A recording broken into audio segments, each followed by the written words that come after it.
34 ընտրատահացքի թվով 38 ընտրատեղամասերից պահանջված տվյալները ընտրատահացքային ընտրական հանձնաժողով են ներկայացվել սահմանված ժամկետներում, ասում է հանձնաժողովի նախագահ Էդվարդ Բաղրամյանը, փոքրինչ ուշացումները վերահաշվարկների եւ աչալուրջ աշխատանքի արդյունք համարելով։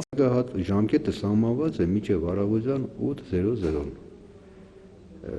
Յուրաքանչյուր ես արդեն իմ խոսքի մեջ ասեցի, փաստորեն, որ քանի որ ինքը օրենսգիրքը բավականին նրբություններ է իր մեջ ներառել, հանձնաժողովի որոշ հանձնաժողովների մոտ այն ավելի արագ է ստացվել, տիրապետել են ավելի շուտ։ Իսկ թվարկված 4-ը, թեպետ պետք է ասեմ, որ իրենց ներկայացրած ճիշտ է, ուշ են ներկայացրել, ժամկետի մեջ են, բայց ներկայացրել։ Իրենց ունեցած ուշ ներկայացնելու հանգամանքով ունեցել են ավելի բարձր որակի աշխատանք, այսինքն որակը մենք մեզ համար չափանիշ համարվում է տվյալ հանձնաժողովի կողմից կազմված արձանագրության անճշտությունների մասին, այսինքն սխալը ինչքանով է։ Պատկերացրեք այդ 4 թվարկված ձեր հանձնաժողովները ունեցել են բարձր որակի աշխատանք։ Ըստ ընտրական օրենսգրքում կատարված փոփոխությունների որոշակի դժվարություններ են ծագել տեղամասային հանձնաժողովների գործունեության մեջ, ինչը խանգարել է ընտրությունների ընթացքի բարձր մակարդակով անցկացմանը։ Նոր ընտրական օրենսգիրքը իր նորություններով հանդերձ բավականին դժվարություններ ստեղծել տեղամասային հանձնաժողովի անդամների համար, որովհետև այն հնարավոր չէր այս կարճ ժամանակահատվածում խոր ուսումնասիրել, տիրապետել եւ բնական է, որի արդյունքում մենք ունենայինք ավելի բարձր մակարդակի ընտրություններ, թեպետ պետք է ասեմ, որ այն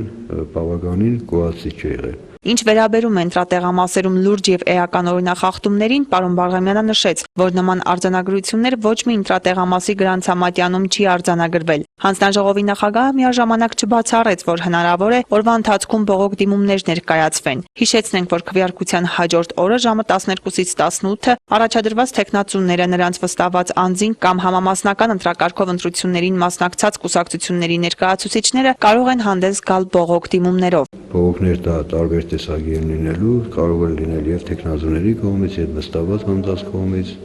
Մի խոսքով այն յուրաքանչյուրը ըստ էության քննարկվելու է ընտրատարածքային ընտրական հանձնաժողովի կողմից, վարչական վարույթներ են տեղի ունենալու, սա է կարգը։ Դեռ 3 հանձնաժողովին դիմում բողոք է շտապել ներկայացնել մեծամասնական ընտրակարգով առաջադրված Մուրադ Գրիգորյանը։ Այն առնչվել է ընտրատեղամասերից մեկում հայտնաբերված անհետացող լուծույթին։ Ներկայացրել է